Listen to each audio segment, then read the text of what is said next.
আমি ওখানে বসছি ক্যামেরা নিয়ে, আর ওরা আমার মানে আদর খাওয়ার জন্য এরা খুব ঝামেলা করতেছে। পা দিয়ে ফেটে গেছে। তো এইভাবে আস্তে আস্তে ফেটে এই অসাধু কিছু ডাক্তার থাকে, এই ডাক্তারদের কারণে আমাদের অলরেডি একটা বকনা বাছুর এটা মারা গেছে। হঠাৎ করে আজকে আমি এই ভিডিওতে আসার মূলত কারণ হচ্ছে, আপনারা অনেকেই দুশ্চিন্তায় আছেন আসলে ল্যাম্পিং ডিজিজ ভাইরাস হলে আসলে আমাদের কি করণীয়। আজ কয়েকটা বিষয় নিয়ে আমি আপনাদেরকে কথা বলবো। যেমন লাম্পিং রোগের লক্ষণ কি, মানে কি হলে আপনি বুঝতে পারবেন যে আপনার গরু লাম্পিং রোগ হয়েছে। দ্বিতীয়ত, লাম্পিং রোগ বা লাম্পিং ডিজিজে আক্রান্ত হলে আপনার প্রাথমিক পর্যায়ে যে করণীয়টা সেটা বলবো। আর তৃতীয় নাম্বার হচ্ছে লাম্পিং রোগটা কি, আসলে এর চিকিৎসা কি, ডাক্তাররা কি চিকিৎসা দেয় সেই বিষয়েও বলবো। তো ভিডিওটি না টেনে সাথেই থাকুন। ল্যাম্পিং রোগের লক্ষণটা হচ্ছে, প্রথমত অবস্থায় এক একটা গরুর এক একটা ধরনের লক্ষণ দেখা দেয়। যেমন আমি অ্যাগ্রো ফার্ম করার পূর্বে আমাদের বাড়িতে একটা দুইটা গরু আমরা লালন পালন করতাম, সেই সময়ও আমাদের এই ল্যাম্পিং রোগটা হয়েছে। তো আমরা চিকিৎসা করেছি, আলহামদুলিল্লাহ সুস্থ হয়ে গেছে। তো সেই আলোকে একটু জ্ঞান বা অভিজ্ঞতা আছে। তো ল্যাম্পিং রোগের লক্ষণটা হচ্ছে, এবং আমি আরেকটা বিষয় না বললেই নয়, আমাদের আরেকটা গরু ছিল যেটা ল্যাম্পিং রোগের ভুল চিকিৎসার কারণে, ডাক্তারদের গাফিলতির কারণে, অসাধু কিছু ডাক্তার থাকে, এই ডাক্তারদের কারণে আমাদের অলরেডি একটা বকনা বাছুর এটা মারা গেছে। আর আমার এখন যে বর্তমান সিচুয়েশন পরিস্থিতি, আশেপাশের চতুর্দিকে আপনার এই ল্যাম্পিংয়ের ডিজিজের আক্রান্ত হারটা বেশি যদি টিকা না দেওয়া থাকে। তো যাই হোক, আমরা মূল আলোচনায় ফিরে যাই। তো ল্যাম্পিং রোগটা হচ্ছে মূলত, ল্যাম্পিং রোগ যখন হয় তখন একটা গরুর বিশেষ করে দেখবেন যে একটা অঙ্গ ফুলে যায়, পা হতে পারে, তারপর অনেক সময় হতে পারে যে নাভিটা ফুলে যেতে পারে, বিভিন্ন জায়গা ফুলে যেতে পারে, মাথা ফুলতে পারে। তো এভাবে ফুলে যায়, এটা ভয়ের কোনো কারণ নাই। আর অনেক সময় দেখা যাচ্ছে এই যে গোল গোল চাকা চাকা একটা ঘা জাতীয় হয়, এরকম হতে পারে। আবার অনেক সময় যে পক্স হয়, ছোটো শরীরে গুটি গুটি বেরোয়, এরকম বিভিন্ন ধরনের লক্ষণ দেখা দিতে পারে। তো এরকম যদি হয় তো আমি আপনাদেরকে প্রথমেই বলবো, কোনো চিন্তা টেনশন করার দরকার নাই। আচ্ছা, ল্যাম্পিং রোগ হলে আপনার প্রথমত করণীয়টা হচ্ছে, এই গরুটাকে আপনার যেহেতু অনেক সময় মুখে যদি হয়ে যায় তাহলে দেখা যাচ্ছে খাবারের রুচিটা কমে যায়, খাবারটা খাওয়া বন্ধ করে দেয় বা কমায় দেয়। সেক্ষেত্রে একে বেশি বেশি একটু প্রোটিন বা দানাদার খাবারগুলো বা ঘাসগুলি একটু বেশি বেশি আলাদাভাবে যত্ন কেয়ার করবেন। দ্বিতীয়ত, আপনার যে করণীয়টা থাকবে সেটা হচ্ছে, এর আলাদা কোনো ওষুধ বা মেডিসিন খুব একটা প্রয়োজন নাই। তো কী মেডিসিন ওষুধ লাগবে সেটাও আমি আপনাদেরকে বলবো। তো আপনি একটা কাজ করতে পারেন, আমাদের দেশে যে গ্রামের বাড়ির আশেপাশে বিভিন্ন নিম গাছ থাকে, এই নিম গাছের নির্যাস বা রস আপনি আপনার গরুকে প্রতিদিন সকাল বিকাল খাওয়াইতে পারেন, লেবুর রস সহ। লেবুর রস দিয়ে নিম গাছের নির্যাস বা রস করে আপনি সকাল বিকাল দুইবার আপনি খাওয়াবেন, এটা করতে পারেন। আর ল্যাম্পিং রোগ হলে আমরা অনেকেই যেহেতু ফুলে গেছে, অনেক সময় আকারে আক্রান্ত হয়েছে, এরকম হয়ে থাকে। তো এরকম যদি হয়ে থাকে, আমরা দেখা যাচ্ছে বিভিন্ন অসাধু ভেটেরিনারি ডাক্তার চিকিৎসক আছে, তাদেরকে ডেকে নিয়ে আসি।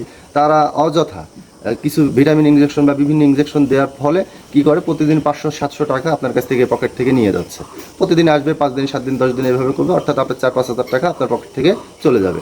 তো এই জায়গাটা আমি পূর্বের অভিজ্ঞতা থেকে বলি, আমাদের একটা গরু ছিল, এই গরুটা যখন লাম্পিং হয়ে যাওয়ার পরে আসলে ওষুধ প্রয়োগ করলে এটা তখন কাজ করে না, বরঞ্চ আর্থিকভাবে আপনি ক্ষতিগ্রস্ত হবেন। দ্বিতীয়ত, আপনার গরুটা মারা যাওয়ার সম্ভাবনাটা বেশি থাকে।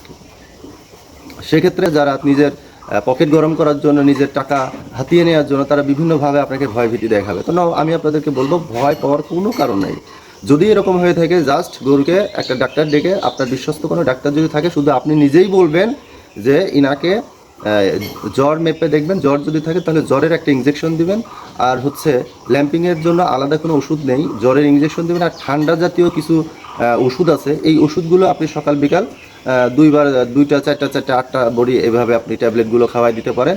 আসলে আমি ট্যাবলেটের নাম বলতে পারবো না, কারণ হয়তো অনেক সময় অনেকেই ভাববেন যে আমি কোম্পানির নাম প্রমোট করছি। শুধু নাপা, যেটা জ্বরের, এই নাপা নিয়ে এসে আপনি সকালে 2টা বিকালে 2টা খাওয়াই দিবেন, ইনশাল্লাহ আস্তে আস্তে এটা ঠিক হয়ে যাবে। আর ঠিক হওয়ার লক্ষণটা হচ্ছে, আমি আপনাদেরকে বলি, পাটা যখন ফুলে যায় বা শরীরে যখন গোটা গোটা হয়, তখন কি করতে হয়, গরম পানি দিয়ে হালকা হালকা স্যাক দিয়ে দিতে পারেন। স্যাক দিয়ে গরম পানি দিয়ে হালকা, মানে গরম পানির সাথে কাপড় ভিজায় হালকা হালকা একটু স্যাক দিতে পারেন, এভাবে করতে পারেন, সমস্যা নেই। বেশি আকারে যখন ফুলে যায় বা কম ফলে, তখন কি হয়, এটা আস্তে আস্তে অনেক সময় ব্যথার ইনজেকশন খাওয়াইলে বা গরুর যদি রোগ প্রতিরোধ ক্ষমতা থাকে, এটা আস্তে আস্তে থেমে যায়। আর যদি এটা বেশি আকার ধারণ করে, তাহলে আপনি যত ওষুধই করেন কোনো কাজ হবে না, যত দামি ওষুধই করেন কোনো কাজ হবে না। আমরা আমাদের কুষ্টিয়া ভেটেরিনারি সবচেয়ে বড় সার্জন যিনি ছিলেন, ওনার সাথেও আমরা যোগাযোগ করেছি, বলছে আপনি যখন ল্যাম্পিংটা হয়ে যায় তখন আপনি যত ওষুধই দেন কোনো কাজ হবে না, বরং সে এর প্রতিক্রিয়া ঘটবে।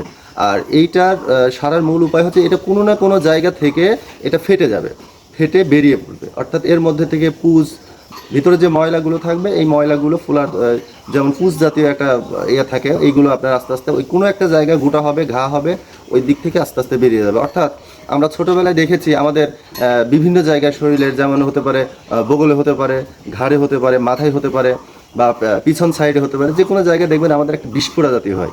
তো এইটা আপনি ওষুধ খাইলে কিন্তু কমে না, এটা আস্তে আস্তে কোনো না কোনো জায়গায় পেকে এটা বেরিয়ে যায়। ঠিক সেম এটা আপনার যদি হয়ে থাকে, তাহলে ফুলার রোগ যদি হয়ে থাকে, তাহলে আপনার আস্তে আস্তে এটা এমনিতেই বেরিয়ে যাবে। আর বেরিয়ে গেলে শুধু আপনাকে একটা কাজ করতে হবে, সেটা হচ্ছে ব্যথার ইঞ্জেকশন বা ব্যথার ওষুধ। আর জ্বর ঠান্ডা, এটা অতিরিক্ত যেহেতু ব্যথা হয়, গরু জ্বর এসে যায়, জ্বর থেকে ঠান্ডা হয়ে যায়, তো এই জ্বর ঠান্ডার ওষুধ খাওয়ালেই ইনশাল্লাহ ঠিক হয়ে যাবে। ল্যাম্পিং ডিজিজে যদি কোনো গরু আক্রান্ত হয়, তাহলে আমি আপনাদেরকে বলবো কোনো প্রকার ভয়, হতাশা, টেনশনের কোনো কারণ নেই। জাস্ট আল্লাহকে ডাকবেন, আল্লাহকে স্মরণ করবেন, ইনশাল্লাহ আল্লাহ যদি চায় আপনার এই ল্যাম্পিং ডিজিজ থেকে রক্ষা দিতে পারে। তো যাই হোক, আমি আপনাদেরকে এখন শেষবারে আপনাদেরকে দেখাবো যে আমাদের গত ভিডিওতে আমি আপনাদেরকে দেখিয়েছিলাম আমাদের একটা গরু জাস্ট ল্যাম্পিং ডিজিজে আক্রান্ত হয়েছে। আমরা টিকা দিয়ে ফেলেছি অনেক দেরিতে, আর বাকি সব যতগুলো গরু দেখতে পাচ্ছেন এগুলো টিকা দেওয়া আগে আছে। আর এই ল্যাম্পিং ডিজিজে আক্রান্ত গরুটার কী সর্বশেষ অবস্থা সেই বিষয়টা আমি আপনাদেরকে দেখাবো।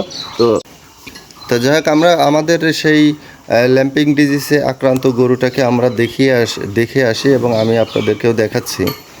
বেচারা খুবই অসুস্থ এবং শরীরটা মনে হয় প্রচণ্ড জ্বর, ওনার পায়ে যে পরিমাণ ব্যথা, এবং সবচেয়ে খুশির বিষয় আমি আপনাদেরকে যেটা বলেছিলাম ওটা ফেটে বের হবে, তো ওটা ইনশাল্লাহ ফেটে গেছে, অলরেডি কষানি ঝরতেছে। তো আমি আপনাদেরকে ভিডিওতে দেখাচ্ছি, এই যে ফেটে গেছে, মাছি বসছে, এই যে ফেটে গেছে। তো যাই হোক, ফেটে যদি যায় তাহলে আলহামদুলিল্লাহ ভালো, কোনো সমস্যা হবে না।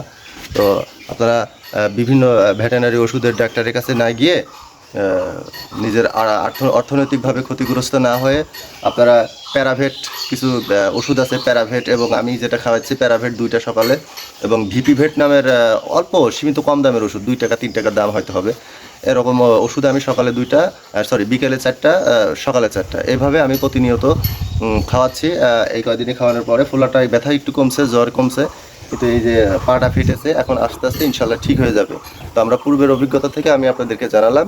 তো ভিডিওটি যদি ভালো লাগে তাহলে আমাদের সস্তা এগ্রো চ্যানেলের পেজ আছে, ফেসবুক পেজ, এবং সস্তা এগ্রোর ইউটিউব চ্যানেল আছে, সবাই ফলো দিয়ে সাবস্ক্রাইব করে সাথেই থাকবেন।